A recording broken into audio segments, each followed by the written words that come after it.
would like to sort of to present to council about a grant opportunity that we will be pursuing, and I'll get it kicked off here. There it goes.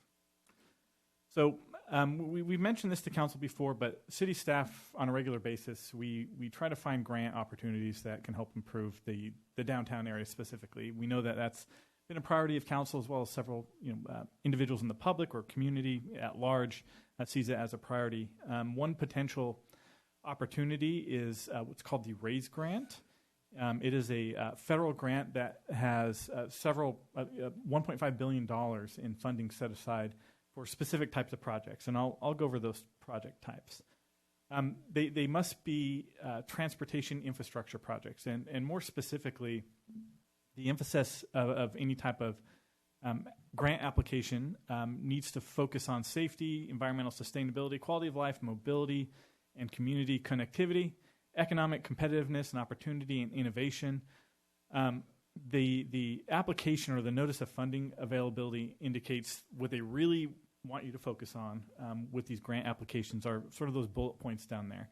So projects that protect non-motorized travelers, so usually what they're talking about are people on bikes or people walking, that would reduce vehicle miles traveled, specifically through shift to transit or active transportation. So projects that allow people to access trains, buses, those type of things, that draw on features of historic towns, that improve public health by adding new facilities that promote walking, biking, other forms of active transportation, and lastly, that restore and modernize the existing core infrastructure assets that have met their useful life. So they want to make sure that you're not ripping out something you put in 1 month prior. So they want to really see infrastructure that, hey, yeah, this needs some help.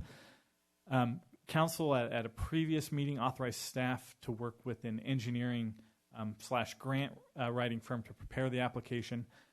The reason for this is there's a pretty strong engineering component in the grant application.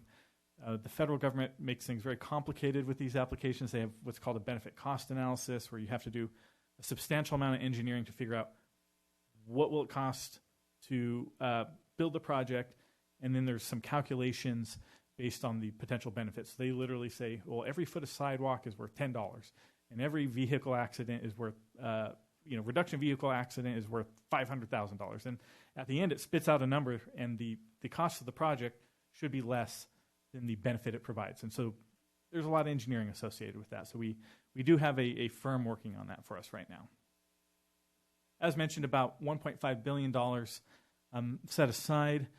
There are specific carve-outs for rural communities and for disadvantaged areas, and certain areas of Hanford qualify for that. But it is highly competitive. I think being rural and having areas that meet that disadvantaged criteria certainly help us in other federal grants that I've seen.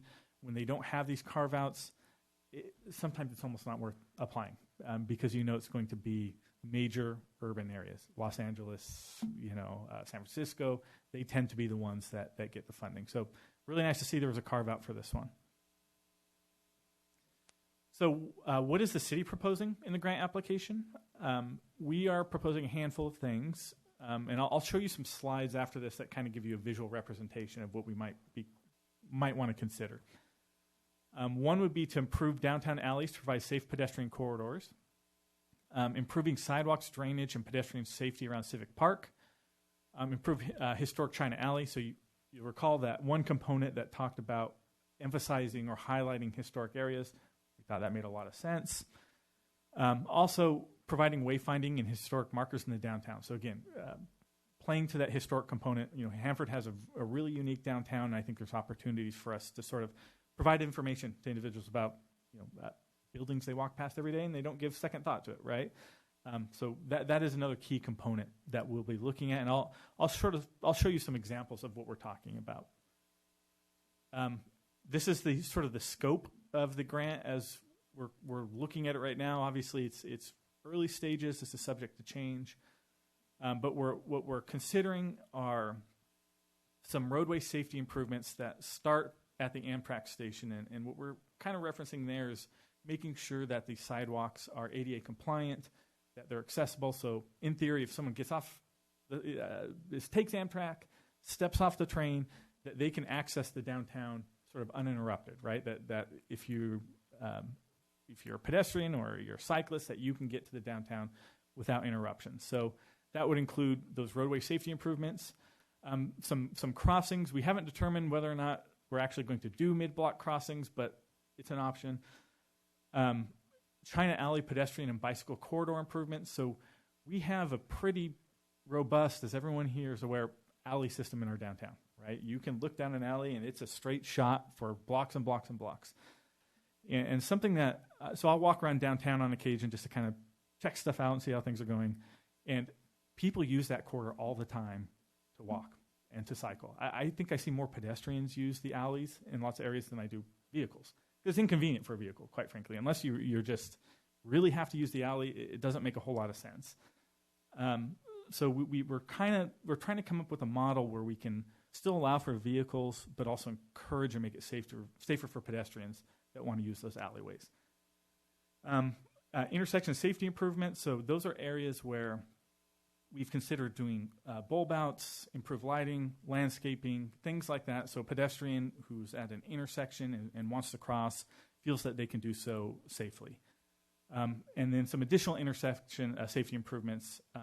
We're referring to we're referencing the project that we're working right now, right? The downtown improvements project. So we want to make sure that we highlight this is a continuation of a bigger vision that Hanford has for its downtown. And then we also highlight sort of the buildings that are in the National Register of Historic Places because we want to make sure we get credit for that historic component of the grant. This is a more detailed sort of explanation of what I just described, where we talk about the safety improvements that we're looking at doing, some potential mid-block crossings. Again, we're having that discussion with the engineering firm to see if it makes sense or not. Haven't come to a determination yet, but we're looking at it. Again, pedestrian crossings, changing the alley up a little bit, restoring China Alley. That portion of it is going to take some really dedicated design work because we want it to look different than what we may be doing on the other portions of the downtown, right? Because there is unique character there. So that's going to take a lot of effort and a lot of time, and we want to make sure we're very sensitive to that area.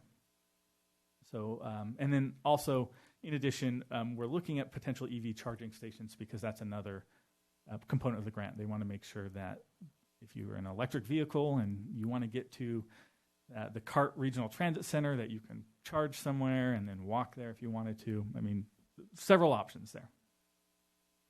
Go to the next slide. We also noticed the last cycle, the two major projects that were awarded in California were both related to high-speed rail. Fresno's grant application was a transit station that had a nexus to high-speed rail. Bakersfield application, which was awarded, was a pedestrian corridor that connected to high-speed rail.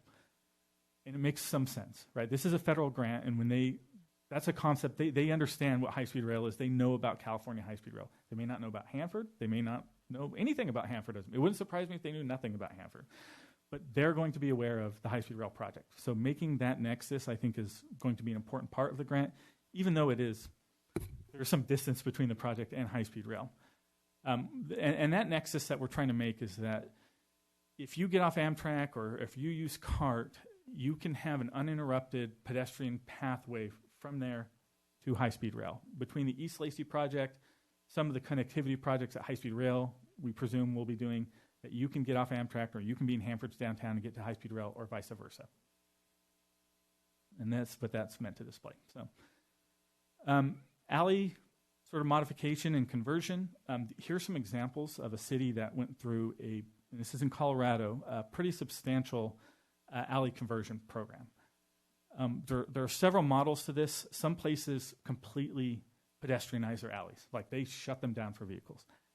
Not really doable here because lots of businesses have access to the rear, right? They need loading and unloading, and that happens a lot in the downtown. So there is sort of a hybrid model where you can encourage or provide additional safety for pedestrians while still allowing for vehicles to move through the alleys. And that's what's done here. So they They pedestrianized the alley by providing some bollards so a pedestrian could walk or cycle. They provided pavers there, which adds a nice sort of some additional character to the alley.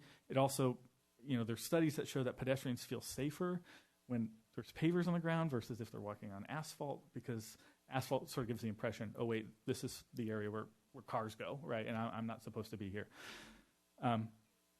This also helps with drainage in the downtown, so you can do permeable surfaces if you do pavers. So when it rains, like we saw in the downtown recently, some of that gets absorbed into the ground instead of immediately going out to the street. And it sort of goes without saying, I think this just looks better, right? These alleys look a whole lot nicer. They look inviting for a pedestrian. If you're a business and you're adjacent to the alley, that is something that you would like having, right? You can even encourage people to go outside and eat and sit down and do those type of things. As far as the examples of sort of the crossing improvements that we're potentially looking at, we've referenced bulb outs several times, and what those are, and I think most council's familiar with it, is you sort of squeeze in the areas where crossings take place, and you'll see that on the image on the top left. And that accomplishes two things. One, it slows down traffic at intersections where people walk, and it also shortens the distance that a pedestrian has to walk from one side to the other, right? So they're not faced with this massive, hey, I've got to cross several lanes of traffic, and I better sprint, right? This narrows that and accomplishes that. It also has the added advantage of creating some additional space at the crossings, which you can add landscaping and things that sort of beautify the downtown. So you'll see an example in the top left there. They kind of expanded it, and that created some landscaping areas that made it look a whole lot nicer. We are also considering, on the bottom left, you can kind of see it, they have at-grade crossings in the downtown. So if you look closely, you'll see that the crossing area and the road are at grade with the crosswalk there. Again, that's another tool that's used for pedestrians to feel like, okay, it's safe for me to cross here, right? As far as next steps are concerned for this grant application, we're going to continue doing community outreach via surveys and discussion with downtown businesses. Obviously, if we're going to have a major project that's going to impact these businesses, we want to make sure that they're involved early on. Currently, the engineering documents are the costs associated with the project are being prepared. We've just started that process because we want to get some input first before we start pinning down some of the features. And lastly, the application is due at the end of this month. And so we're already underway. We've done some work already. We've had several, I think, eventful and important meetings, but we do need to work as quickly as possible to meet that deadline. But we feel pretty positive about it. With these grants, you never know, but I certainly think that any opportunity that we see to invest in the community is worthwhile. I should also mention that based on our initial sort of cost estimates, this is going to be probably a $12 to $15 million project, an investment in the community. As we look at it right now, it appears that because it is primarily in a low-income area, there won't be a match, which is fantastic. Always love to see when the city is receiving money and not having to spend additional money. Sometimes it's worth it, but I'm always looking for those 100% grants. But with that, happy to answer any questions regarding the project or seeking input from council and the community on this project. Thank you very much, sir. Questions, comments? None from Mr. Martinez. Jason, thank you for the presentation. I know with grant writing and all that big, it's what kind of skin what kind of skin do you have in the game, right? What are we doing in the community to sell ourselves, to make ourselves more viable in the process, right? And I think that's where the importance of the downtown improvement project is a factor. Now I know that's an unpopular topic, but I'm going to throw it out there. I know initially when the downtown improvement project was set to look at the traffic circles, a roundabout, and I know we've received a lot of criticism and concern from the community regarding moving forward with that. But isn't that also, I mean, you know, it's, I guess what I'm asking is, when we go to sell ourselves, because that's really what we have to do. We have to sell ourselves to the federal government to get them to come in with these funds. Are we doing the right things? Are we taking the appropriate steps, you know, to make ourselves viable in this process? It's a very good question. I think that, and I'll speak to sort of, we applied last cycle for this grant. We didn't get it. Otherwise, we'd be spending the money right now. I wrote the grant. I received some engineering assistance where they provided the benefit cost analysis portion that I mentioned. After we didn't get it, we took the opportunity to get a debrief from the federal government, and they went point by point and indicated, this is what you scored, this is what could have been improved, this is what you scored, this is what could have been improved. And it was very clear to me that there were two things that they really wanted to see us improve on in our grant applications. And I should mention we scored a recommended, which is a good score. However, you know, we still didn't get it. Well, we did get a recommended score. We didn't get the highly recommended score, however. One was on the innovation side. When they saw the project, it was, this looks sort of like sidewalks and some parking and some pavers. And in their minds, that's stuff that's been around and that cities have been doing for decades, right? This looks like just a standard downtown project where you're improving a handful of things. And in our conversation, they started talking about, well, you should be using this type of striping that allows for self-driving cars to downtown. And you should, that's the level of sort of innovation that we're looking for in these grant applications. So the days of just being, hey, here's a downtown project, we're going to put some flowers here, it has to be sort of beyond that.